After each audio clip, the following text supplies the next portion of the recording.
Hello, everyone. Once again, it's time for Music Scene Investigation. Rich Wildman here. Glad you joined us. It's going to be a great show today, despite the thunder showers that are in the area where I'm at. And we'll just forget all about that. Forget I even mentioned it. It's not going to get us down. At least if the electric stays on, we'll be fine. All right, now then, if you're not familiar with what we do here on Music Scene Investigation, I know some of you aren't, so I'm going to explain this. It only takes 30 seconds. In fact, it takes less time than what I've already done. What we do here is we present indie artist music that are submitted by artists every week to our panelists who join us each and every week. We take 3 random songs that are from those submitted throughout time. In fact, going back into the beginning of 2011, we select 3. Our panelists will give them a listen to. They hear them one time, the first time right here live on the broadcast, then offer up their review and critique of that music live on the broadcast. They don't know the artist's name, the name of the song, nor do they know the genre that the song is in. So it's a totally blind listen and review that they provide. It's a very cool thing, and I think you'll enjoy it. Let's meet our guest panelist for today's show. First of all, our in-house panelist from New York City, Mr. Tom Chianti. Hey, Tommy, how are you, sir? Hello. Good to see you again. How things been going since we last talked? I've been doing calculations. Oh, no. I understand that New York is not the best place to do that in, Tommy. Well, I'm a musician, so I can't do math. Yeah, you have to take your shoes off to do that, right? Well, I'm going to have the family over and everybody take their shoes off. So what are you doing calculations for? What's going on? Well, I'm installing a new Behringer board, which is amazing. Right. It's all analog.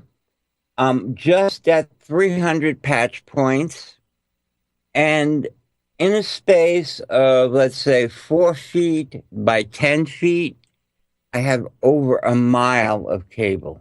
Yeah, I guess it'd be pretty hard to get in and out of that space. Well, once you're in, you're in. Yeah, you've not left studio for a week now, right? I'm telling you, Alana just keeps changing the pail. Well, as long as it's not too far from the door, she should still be able to get out fine. Yes, and she get out quickly. Good. Well, you'll get through it. Another month, you'll have it all taken care of, and it'll be fine. Oh, it's a lot of fun. New toys for the old boys. And that's the way it should be. Well, it's good to see you, Tommy. We can actually see a bit of the board there. It looks very nice. Oh, thank you. Yes, it's a very serious piece of gear and lots of other serious pieces. I'm thinking about putting some eyes on this thing. Well, I don't know. Maybe Muppet eyes would work well. I'm not sure you want to go out and just, assault anybody in the street for their eyes. Oh, no. I'm done with that. That was a rumor. Okay. All right. It was a phase he was going I'm trying to help you out and keep you out of jail. Yeah, you and my ex-wife. Yeah, so. All right, Tommy, thanks for being here. Good to see you as always. Now we head over to London, England, and our other in-house panelist, Mr. Ian Husbands, who is once again, believe it or not, wearing a shirt with his picture on it. All I'm going to say is get it out of the way now. He's on the show next week. Be nice. I'm going to tell him his shirt looks exactly like you. Now, we are having a little issue with your Skype audio and Skype video, Ian. It seems like we do this every week. It goes, it clears, it goes, it clears, and right now it's kind of gone. But it is good to sort of see you. Let's try this. Look, what's that? And again, there we go. See if that works. We'll see. Let's see if I'm back. Am I back? Hello. Sort of, kind of. Sort of, kind of. Yeah, sort of, kind of. It is what it is. So how you been, Ian? What's been going on? I know that you've been a busy camper. Yes, it's been a positive time, actually. Quite a few video requests coming in, talking to some quite high-level people who have been there and done it, who are looking for videos for YouTube and are willing to pay me. Oh, really? Well, So that's always good. that's a bonus. That is. And this is off the back of working for people like Paul Miro and Walk Off the Earth, which is a lot of fun. Well, you may have a new career burgeoning and opening up, and before long you'll be rich and famous and forget about us little people. Yeah, Sorry, that's who are you? the way it goes. Who are you? Yeah, it doesn't matter, does it? It doesn't matter, right, Tommy? We're just the little guys. And you know what? I don't care if I'm always the little guy. I'm very happy wherever I am. Yeah, So whatever. Ian, I wish you the best of luck, and I'll wave to you when the parade carrying you comes by. Yeah, there you go. So whatever, Ian. Well, look, at least we say we knew you win. Just to show that it doesn't go to my head, people. I mean, a little tip: check out an app called Superstring. It's an app for doing lyric videos. It's simple, but it's effective. It's not got a lot of bells and whistles on it, but it can give you quite a very good start to a lyric video. And I've currently been playing with that this week, and well worth it. I think I spent £7 on it. Well worth the money. All right. For those of you here in the States, that is $57.32 in the current state of things in the economy. Is the dollar really that bad at the moment, is it? It seems like it is. I can't tell. I haven't looked at the conversion tables lately. I would not be surprised, though. I really wouldn't. Let's meet our guest panelist after I get Ian to give me some statistics from last week when we had on the broadcast Disco with his track Not So Beastie. The Skinny Bitches were our song of the week with their track Just a Little Different, just like their name. And Splash Jam South group Bubblegum with Get It Poppin' and their track. So, Ian, what were the statistics from last week? He's sitting there very quietly. No one voted. No one took part last week. I'm a bit let down. I know why that is. Oh, well, we were radio only. We were audio only. And how does that stop them from voting? Well, the way it stops them from voting is because no one sees our witness button that I put up on the live show, so they have no idea that the voting was available, even though we told them many, many times. And it is what it is, I guess, right? So yeah, I'm a bit let down this week. Please, we need your witness statements. These go forward for forensic evidence. And of course you could say to justify my ego. I guess you could say then that everybody at least nobody disagreed with the panel. No, exactly. No one agreed with the panel either. So yeah. What can you say about it? Our guest panelist this week is a drummer extraordinaire. This guy has won more drumming awards than I've ever won of anything in any category. So he should be very proud of that. And I'm very proud that I know this guy. I got to be honest with you here. He's been on our show numerous times, and he's a great all-around guy. He just got into a new instrument. We'll talk about that in a little bit. But drummer extraordinaire from Cymande, Mr. Sam Kelly. Sam, welcome back to the broadcast, sir. How are you? I'm very well, Rich. Thank you. It's nice to be asked to come back again. Leave it at that. Well, we're glad to have you back. It's been a little bit of time since we had you on. I know you're a busy guy, and it seems like things are not in any way slowing down for you at all. No, that's surprising. That's one of the surprising things for me. As I'm getting older, my beard's getting whiter and whiter. People think, keep away from him. He's been around too long, but it's getting busier now than I have been for years. So as long as the body allows me to do it and I can lift my traps case, I will keep doing it. Well, that's always good to hear, and you have reason to have to carry that trap case around.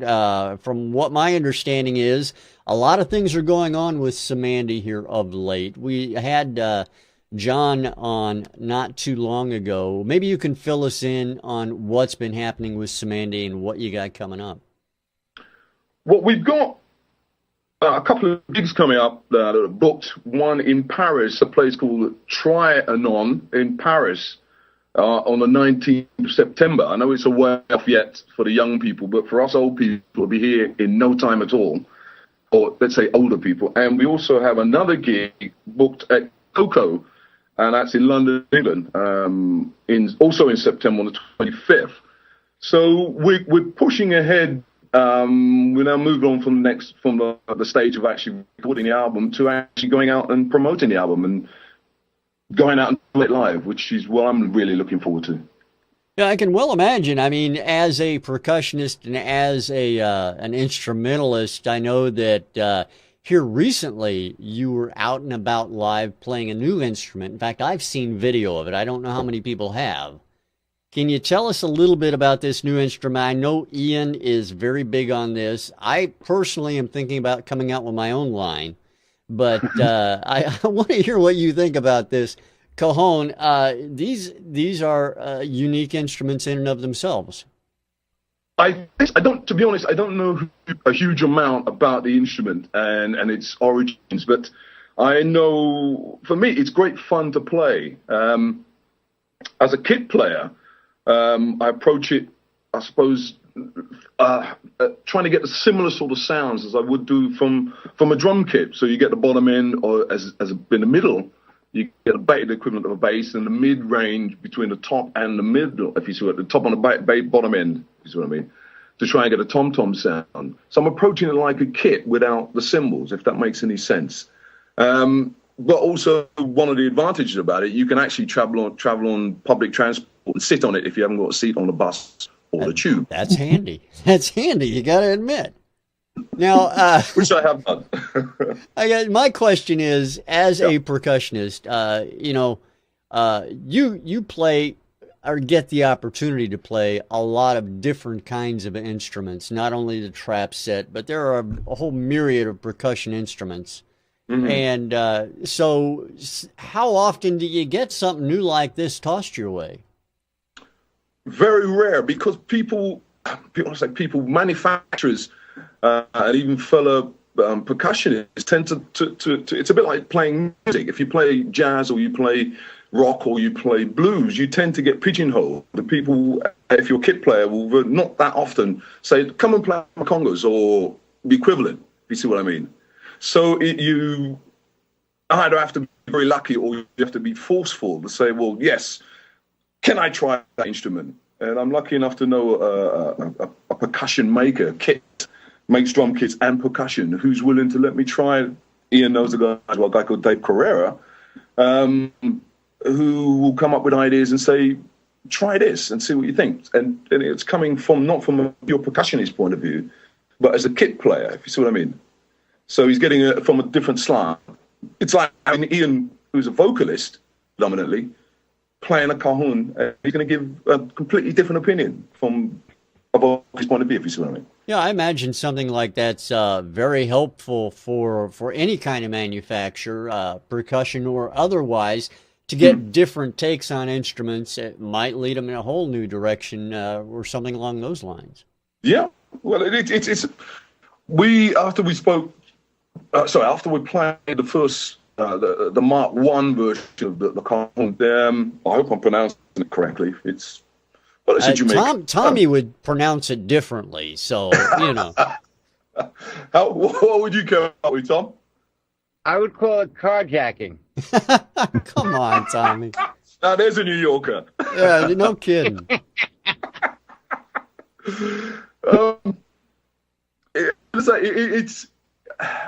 It's a beautiful instrument, and I'm really enjoying playing it. And so Ian can give you another slant from his point of view, because he's a singer who's playing a bit of percussionist down, distinct from a tambourine and things like this. And I can't actually remember what your original question was. Well, the question is, that's fine. I don't remember it either, to be honest. No, the question is how often do you get, as a percussionist, the opportunity to go in and try a completely new instrument? I think you already answered it, but I think I did. That's probably why I've forgotten. And the reason why I ask, obviously, is if I came out with my version, I would obviously want someone as talented as yourself to be the first person, to be seen playing this thing. That's very nice of you to say that. The only thing is, you can't make it too fragile, otherwise I'll break it, because I'll get too enthused about playing it. And But from that, on the serious side of that question, I would love to. It's nice to. It's nice to spread the wings and try different sounds. And I did a gig the other day up in the northwest of England, and the band that was on before the band I was playing with, the guy had a nice array of percussion instruments. He had congas, bongos, and he was sitting on a cajon, which is great. So he's a kit player, but he didn't have a kit at all, and he was playing. He was getting some very interesting textures and sound from these different instruments, but he was still playing it as if he was playing a kit. And it was very, I say, for me, it was great to hear that, because that's the way I would approach it, because I'm predominantly a kit player. How difficult is it to do, as you describe yourself as a kit player, how difficult is it to take and turn around and move to another apparatus like the bongos, or a cajon or a tablet or something along those lines? How difficult is that? Or to try and think of yourself as to become extremely proficient at it, that for me is not the right way to approach it. If it's going to be a fun thing and an extension to what you do, that's the way I look at it. Then it's not that difficult, because for me it's a bit like the way I play drums, the kit, even though it's my profession. It's not the technical side of it, it's the sound that it produces and how I can use that to interpret whatever music I'm playing. Whether it's an instrumental or whether it's a song, whether I'm aiming to try and interpret the lyric or the lyrics, or I'm trying to interpret the melody. That's what's important for me, is if I hit the top and it gives me that sound, that's interesting, because that can relate to a lyric line, or that can relate to a melody line. That's what's important, not the technique that if I hit it in a particular, this is how you're supposed to hit it, or this is the way you're supposed to play it. Have you ever used, like the drum pads, the electronic drums, or just the small thumb pads to pad on them? I have, Tom. Many years ago, when they first came out, and they were I think it was probably the 70s when they were the rage, and they were appearing on a lot of records. And I did a session with somebody trying to reproduce that, and they actually bought some pads in, and I did the session, and I got reasonably well paid for it, but I hated it. Mainly because, I suppose, like anything else, you get used to, with acoustic kit, you get used to the reaction. You put in a certain amount of energy via your sticks or your beaters or whatever, or your brushes, and you get a certain kind of response. But what I was finding with the electronic kit, I wasn't getting that. I wasn't getting the response, and I found it very difficult, because I had to go back to fundamentals, were things that I'd taken for granted, if you see what I mean. Hit this force goes in, I have to actually lift the stick. Again, it's when you play it, for instance, like an acoustic kit, you will get a reaction. You put that much force in, you may get 2/3 of it back with the bounce that comes back off the head of the drum. But yeah, sort of like on the MIDI keyboard. Sometimes you feel like you press a regular key. Exactly, that's exactly it. And I did okay with it with that session, but I never took to them, to be honest. I never took to them. I wouldn't go out and buy one. My granddaughter uses one, mainly because they live in a flat, and they can't have an acoustic kit, so they have an electronic kit, and she puts their headphones on and she plays with that. That I can understand, but to say go out and do a gig with it, I would find it, unless somebody's paying me huge amounts of money. It's amazing how adaptable you can be when there's huge amounts of money involved. Well, I'll tell you what, Sam, we'll pay you huge amounts of money or at least Ian will, next time he sees you, if you review some songs with us today. But before we get to the songs, I want to find out from you where everybody might be able to go if they want to get in on some of the Cymande show dates you guys got coming up, either in London or in Paris or any of the future ones. Where can they find out more information about that? Well, the dates are gonna go up very soon. I'm looking around at Diane here. The dates are gonna go up on my website very soon, and there'll be Cymande online. Their Cymande website going up. So within the next month or so, 6 weeks, there will be a lot of information more on websites. Mine, as I say, on the Cymande one, and maybe some of the guys and the individuals within the band have websites. It'll go up on that. Let's say it's been a very slow process, taking small steps, because the history of Cymande, we haven't actually played together, I think, for nearly 40 years. So most of us have gone off and done different things. So it's taken very, very small steps. It's quite tentative getting back into it again. Well, I certainly look forward to seeing what you guys are doing, and hopefully you guys can get over to the States so we can actually all be a part of that, because that would be awesome. Yeah, I owe you a heads up, man. I think we will. And just a special word to Tom. It's very likely that we'll get to New York at some point, because we had a huge amount of success way back when vinyl was king in New York, and on that East Coast, from as far north as Boston down to the Carolinas, I think down to South Carolina, and everything in between. So I think there's a good chance we can get some more gigs, or get some gigs on that side, get a tour. Yes, you let me know, because I got to throw out my electronic drum kit and get a real kit. Come over. Well, Tom will take care of that, and he'll make sure you're at home. And so you guys will work that out offline. But right now, while we're online, I want to take and get you guys to listen to some music. We have some musicians who sent their music in, and I'm sure would like your all's opinion on them. So let's get started if we could. We're going to start out with the first song of the day right here on Music Scene Investigation. So I hope you enjoyed, everyone. We're going to take a listen to it right now. This is song number 1.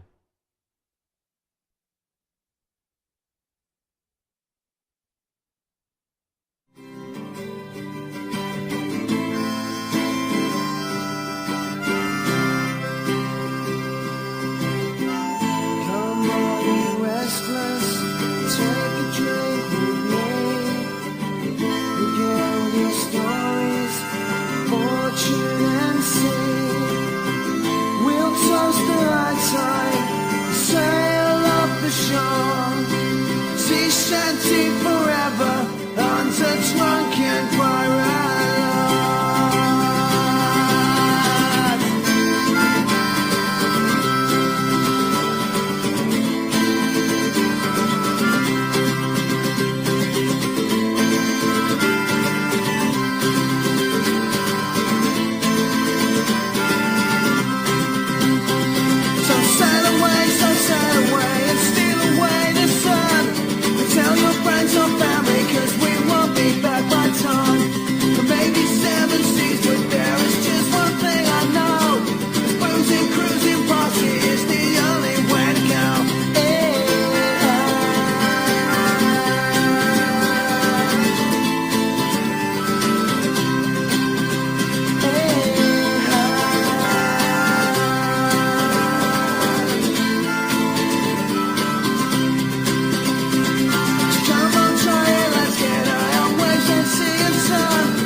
That is song number 1 on today's Music Scene Investigation.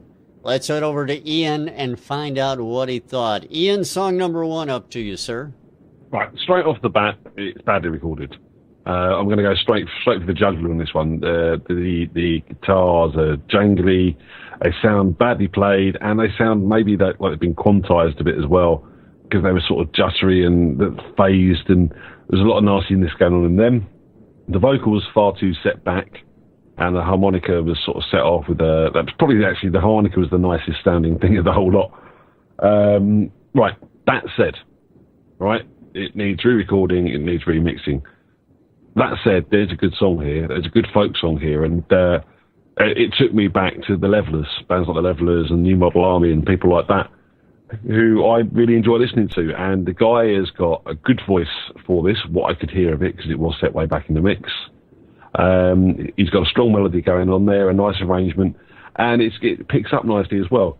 It needs development. It needs a kick drum coming in and really underlying that 4-to-the-floor beat early on in the song before expanding into the sort of dump-tat sort of grooving drums.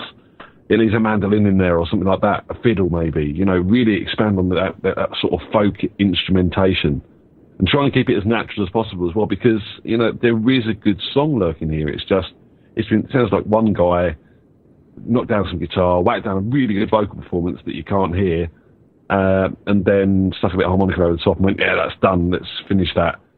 It needs work. It's a good song. Lyrically, from what I could hear, yeah, it was right up it was going up the right alley for a folk song.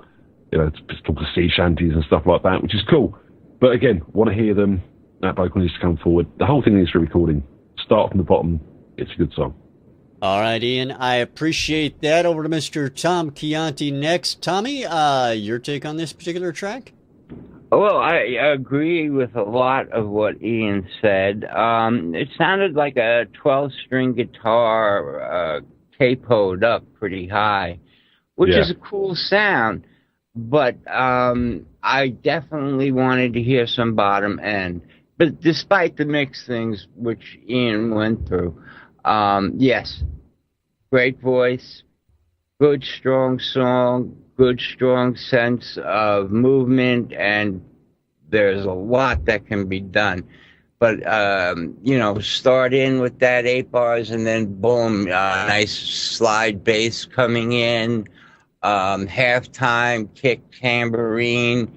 You know, there's a lot to do, and you could definitely have, you know, the chanty backgrounds going on in the back. So this it's at a demo stage now, and even at that, it needs to bring the vocals up. You got to listen, give yourself some time between mixes if you have time to come back to it later and listen on different speakers. You know, every speaker in the house is up for grabs when I mix, you know, from an iPad, an iPhone. I got 6 sets of studio speakers, a DAT player with headphones, you know, whatever. Just so you can check your balances as they come into different playback material. But really good start. And it just needs that producibility. Producibility is a word that Tommy just made up, I guarantee it. Just letting you know ahead of time, everybody, if you're going for the dictionary, you won't find it. Sam Kelly from Cymande. Sam, what do you think of, number one, what do you think of Tom's producibility? And number two, what do you think of the song? I love it. I'm going to produce something I can sit on with that and call it a one of those. Thank you, Sam. Virtually everything that Ian and Tom said, I totally agree with. I've just written down here, I like the voice. I like the voice very much. It need the verse, the intro and the verse and the chorus. I was just waiting for something else to happen. It never went anywhere. It's a really, really good foot tapper. I mean, I'm here tapping my foot on my carpet, which is not very loud, but I agree with Tom. It's at a demo stage still. It needs developing. It's virtually what Tom and Ian are saying. I totally agree. Done. All right. Well, I appreciate it, Sam. Thank you. And now for everybody's information, the name of that track is called Sail or Swagger, and that's by a group or a gentleman who goes by the name of Liability. So we appreciate Liability sending that track in to Music Scene Investigation. Of course, if you want your song on Music Scene Investigation, all you have to do is go to our website, musicsceneinvestigation.com, and click on Submit a Song. It's at the top of the page. You can't miss it. And follow those instructions. All right, gentlemen, we have 2 more songs to listen to. A word of caution on the third song for our panelists. The third song is a little loud, considering what you've heard so far and what you're probably going to hear during this next song, volume-wise. So just be prepared for that. Here Just is... to clarify, we're on song 2. Yeah, we're on song 2, so song 3 is the one you want to watch out for. Right. I want to listen to song 2, though. Yeah, you want to listen to song 2.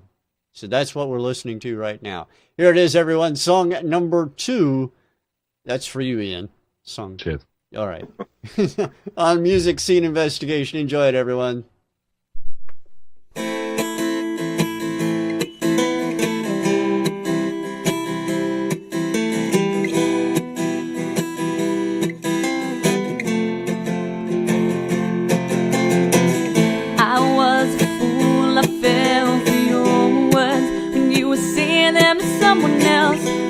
Blinded by your metaphors for the way that you felt. You played me like a fool, so well played, you drew me in. I believed your words, your lies. In the end, I let you in. I should be used to games when I'm the perfect toy. Always taken for a spin and tossed around for joy. This feeling is all too familiar with the same destiny. And when the playtime is over, I'm thrown away again.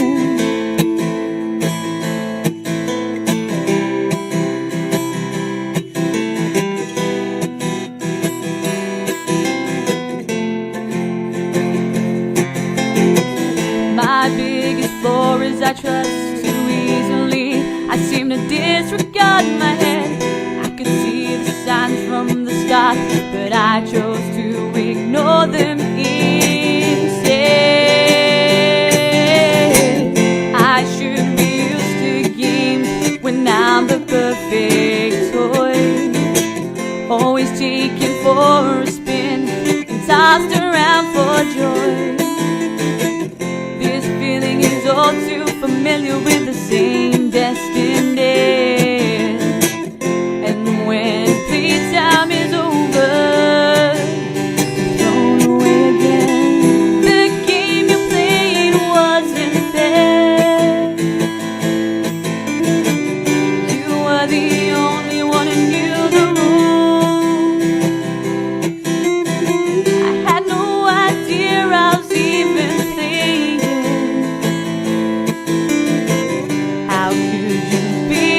So cruel.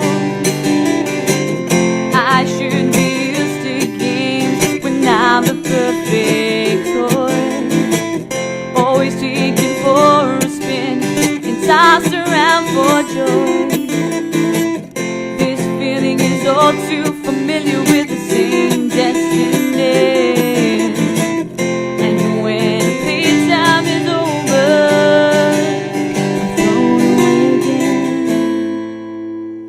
All right, that is song number 2 on today's show. And we're going to start this round off with Mr. Tom Chianti. So we're heading to New York City. Tommy, what's up? What do you think of song number 2? Yeehaw! Well, I hope Sam appreciates the fact that you've cut out all the electronic drums just for him. I did. I went through and painstakingly did that myself. Yes, because we'll have no drums today. Sorry, Sam.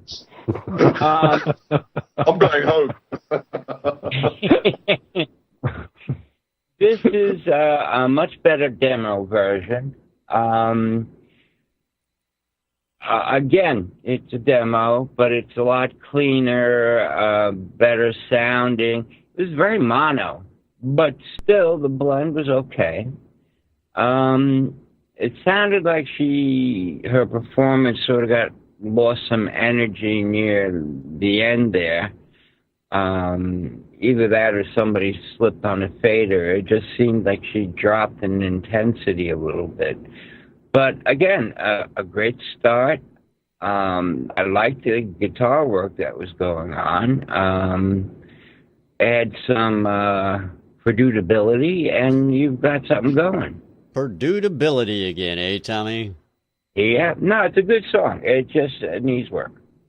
All right, Tommy, I appreciate that, and we're going to head over to Mr. Sam Kelly next. Sam, track number 2 to you, sir. I had a little bit of technical problems here. I didn't hear the whole song, but I'll talk about the bits that I did hear. I found that the voice didn't project at all, but maybe I was, I don't know, looking for something that wasn't in the person's intention anyway. I just, again, found it quite flat. It didn't do anything to me. I found the other side of it, there was a little kind of counter melody, I think. This little guitar thing kept popping up in odd places that I found quite off-putting. But it should have been the drums there, but we won't talk about that. But again, as Tom's saying, it's got potential. With someone who, you know, like Tom, who can take it and say, okay, let's produce it, let's add some things to it, let's turn it into a song that you could put out there and try and grab a few people and sell a few records. It's got that potential to do it, but at the moment, no, as it is at the moment, no, not for me. All right. Well, thank you very much, Sam. I appreciate that. And we'll head over to Ian. Ian, your thoughts on track number 2? Yeah, I mean, to be honest, I would have preferred to hear this with just the rhythm guitar and none of these sort of little arpeggios and stuff that were going on. They were distracting. They were quite frustrating at some points in time because it was just taking over a little bit from her voice. In a presentation like this of just an acoustic demo and you're trying to present that song across, and you want to get them lyrics across, when you've got little things like that running in the background distracting you, it's not always a good thing. Yeah, it needs taking up and it needs making into a song. A produced song. It's already a song. There's a good idea here. There's some good lyrics going on. Really like the idea of the chorus. Lyrically, I thought the chorus was quite nice.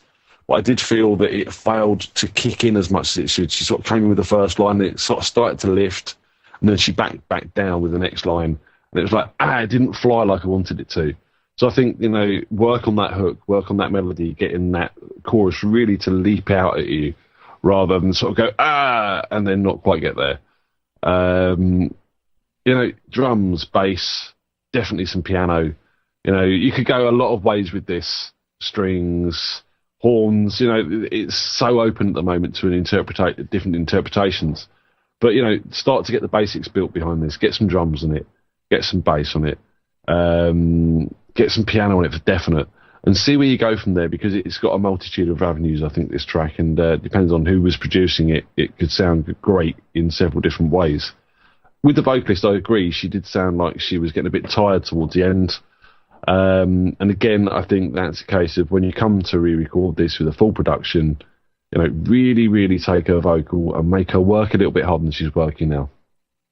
All right. Well, I appreciate that too, Ian. Thank you very much introducing this song to everybody. The name of the song is I'm Just a Toy, and it's by Annick Phan, and we appreciate Annick sending that track in to us here at Music Scene Investigation. If you're looking for great indie music to listen to besides us every Sunday, you should tune in to Twitter Tuesday Live over on Worldwide Indie Radio at WWIR radio.com, Tuesday nights 8 p.m. You want to check them out. They're a great group of guys to listen to and hang out with. You give them a shout out on Twitter, they'll give you one on the air. It's you know, it works that way. You know, and I'm give there. You one on the air. They give you one on the air, exactly.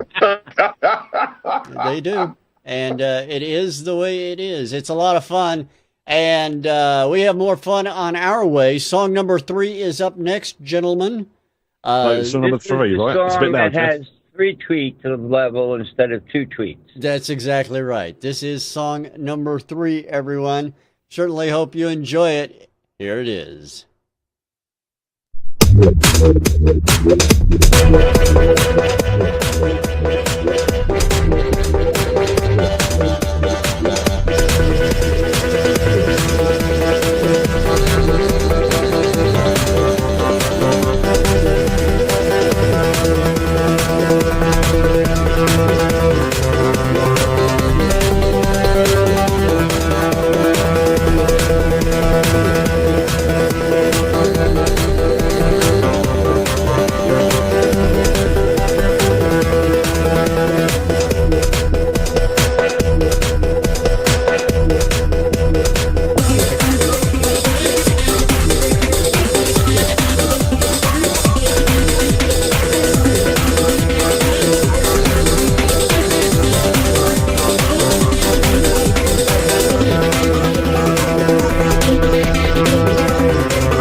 is song number 3.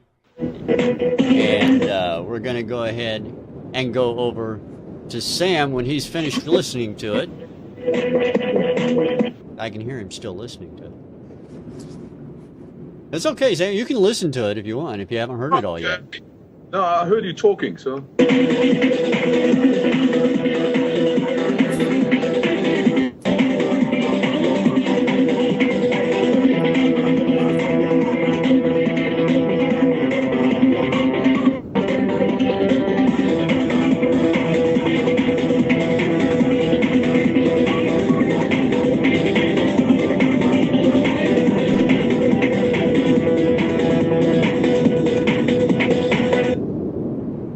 Now let's go over to Sam and find out what he thought about it. Sam, I'm going to ask your thoughts on track number 3 first, sir. Okay, first of all, the positive things. I think it would make a really good dance track if you're into that kind of dancing. I'm not. My eldest son, who used to be a DJ of hard house, as he put it, he would have loved it. The negative side for me is I am a lover of melody and songs that feel like they've been put together with some care, with love. Strong words, but I know, yeah, I'll go with that. It didn't work for me at all. Again, it in a sense there was so much happening as a dance track. That's good. But in direct contrast to the other two, there was too much going on here.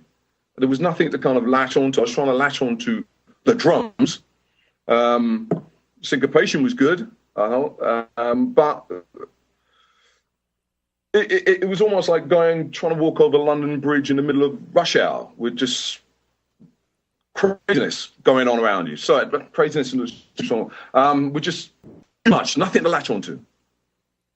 Not for me. Yeah, no, it makes sense. Makes sense. I appreciate that, Sam. Over to Mr. E. Tommy, do me a favor. Say something so I can get the Skype wind off the air. Okay, Skype wind be gone. See, you're magic. It's great when he does that. Ian, over to you. What do you think of track number 3? Yeah, that was intense, wasn't it? You know, I felt like I needed to be in a club slightly off of my head on various substances to really appreciate what they were trying to get to with this. You know, I do appreciate where they're coming. I do appreciate where they're coming from. But this for me was just a touch too repetitive.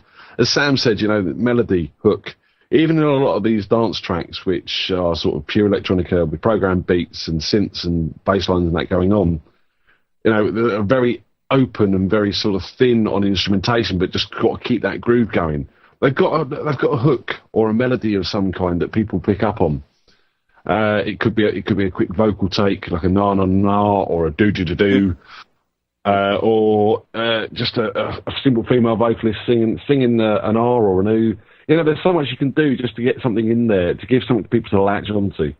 And dynamically, again, dance has dynamics. You know, there's the point where the DJ will bring it down and it's just the kick drum and the bass pumping. And then they'll sort of suddenly bring the sort of hi-hats back in and then bring the snare back in to sort of complete the groove and get everyone pumping again. And like, this tried in places, the bass came down or it just came down to the bass and the drums. But it didn't really achieve that full dynamic effect for me that the dance music should have. It should be able to take you on that roller coaster ride, bring you up and take you down again. It was just all too intense and quite repetitive. All right, Ian, I appreciate that. Now over to Mr. Tom Chianti for his thoughts. Tommy? Hello. I agree with both our esteemed guest panelists and our regularly unesteemed panel that repetitive, no dynamics, melody. I kept hearing in my head some lush female vocal, almost singing in half time. If he meant this, or she meant this rather, as an instrumental, there's a lot that could have been done in the mix, But you've got to have, dynamics, like Ian said. But there was enough going on where you could have dropped things in and out of the track and brought them back in. Also, the sounds were not as innovative or imaginative as I would have liked them. And these guys, I keep saying, I don't know who did it. They've got a sense of structure, which, it's all laid out there, and there's even a chorus. I can hear where a chorus could happen. This should either have vocals or, panning, swishing effects with a lot more going on, so you can drop it out, and a full stop with the exploding kick drum. The standard stuff that dance tracks use today. But this was just straightforward cut and paste. There is something there if they get a vocalist who can sing the heck out of this track and add some layered background vocals. And I think you could have something there, But as it is now, it's just cut, paste, cut, paste, cut, paste. And, like Ian said, no dynamics and like Sam said, nothing to hold on to, no life line or something. But it needs work. All right, Tommy, I appreciate your thoughts as well. The name of this track, it's called, believe it or not, it's called Silver Diesel by a group called Yucky. There you have it. Yucky, thanks for sending that track into Music Scene Investigation. Now we're going to toss things back over to our panel as they decide on the song of the week. Of course, while we're doing that, I'd like for everybody out there to also work with us and make your selection on your thoughts known, rather, on the witness statements that we have on site. So please let us know what you think as well. Gentlemen, over to you for your thoughts and vote on Song of the Week. Tough one. Yeah, they're all in the same area of the airport, and they're not circling it, but they found the airport. Mm-hmm. That's I like that now. Yeah, that's good. Charles de Gaulle, I think that was the last time. Charles de Gaulle Airport. That went missing? No, that's with what was going on, because last time I travelled through that airport, it was moments of absolute madness and being pushed around, and then there's like seas of quiet and calm and hoping, am I at an airport? That's what I got from these three tracks. But for me, the one that stood out over the other is number 2. I'm Just a Toy. No, you're not. You're more than that to us, Sam. Yes, you are. Ah, guys. You're my favorite Cajon. Otherwise, I'll be back next week. I have to concur. I think song number 2 is... I really like song number 1, but it really has been let down by the fact that even the demo version is pretty bad. So song number 2, sort of, for me, as a demo piece, it presents itself really, really well. Could be better, but that's a case of taking it on further. So I'd like to see it taken on further. So on that principle, number 2. All right. Well, And then I Ian, guess or it's up Tommy? to me. Huh? Yeah, it is, Tommy. It's up to you, my friend. Well, having studied and having a degree in Deuteronomy, I would have. Wasn't he a Greek philosopher? Deuteronomy. It's so biblical, that one. What was your choice again, Tommy? 2 for me, please. All right. Well, there you have it, everyone. The Deuteronomy dude speaketh. It's not in a dictionary, I'm telling you, folks. Don't even bother going there. We need to classify a spelling for this. This is going to become part of the Urban Dictionary. It probably will. All right. In fact, whoever Annick Phan, change the name of your group to Deuteronomy. Please make it worth your while. It really will be worth your while. All right, that is the song of the week. It's called I'm Just a Toy, and you heard it here first on Music Scene Investigation. Sam, great having you with us again. We really appreciate you joining us every time you come on.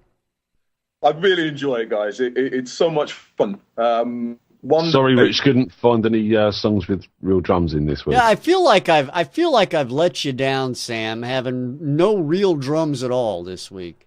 Oh no, guys, don't feel bad, please. No. I have a kit set up, and once with the program's over, I can go and satisfy that need. Straight up. So everything's covered. You know, one day we will all meet up and have a drink or a coffee, something. We have to meet up. This is just much fun. So, Sam, you're a drum cacophonist, right? A what? I didn't go there. I'm sorry about that, Sam. I have no idea what he even meant by that. No, I just felt like he'd sneezed just Yeah, then. that's kind of what I thought, too. Bless you, yeah. Sam, I've got a quick question. There's been some Facebook controversy over you. Do you want to take a quick second to clear that up? Oh, you mean at yesterday's introductions or not, as the case may be? Yes, that's the one. Do you want to take a second to quickly clear that up live on air? Yes. Okay. My explanation is I am now at a pensionable age, and I can get away with everything. I've listened to the advice from my friends on radio, and I think they're right. I'm just going to say it is what I am, and I am that way. And if I can't remember your name, tough. If you can remember mine, really nice.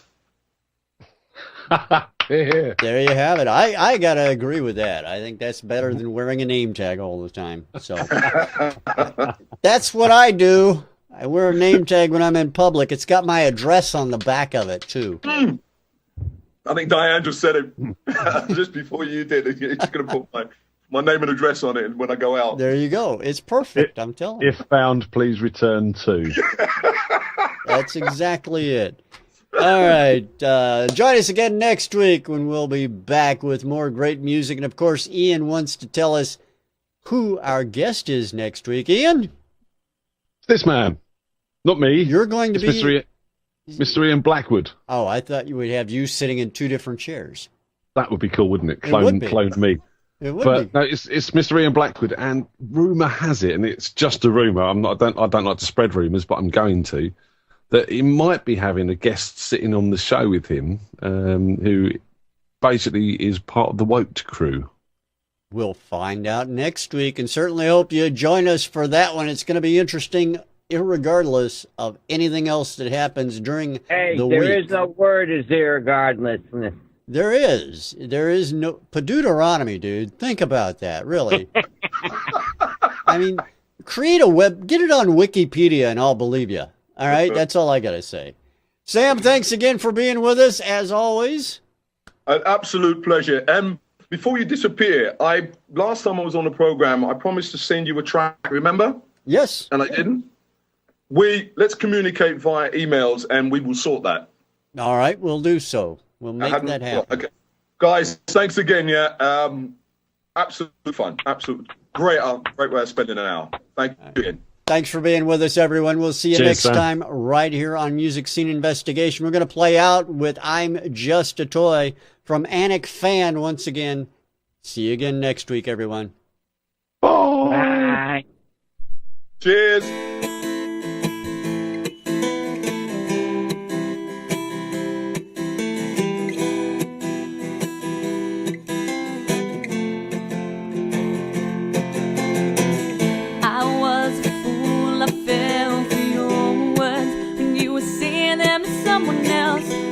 Blinded by your metaphors for the way that you felt. You played me like a fool, so well played, you drew me in. I believed your words, your lies. In the end, I let you in. I should be used to games when I'm the perfect toy. for a spin and tossed around for joy. This feeling is all too familiar with the same destined end. And when playtime is over, I'm thrown away again.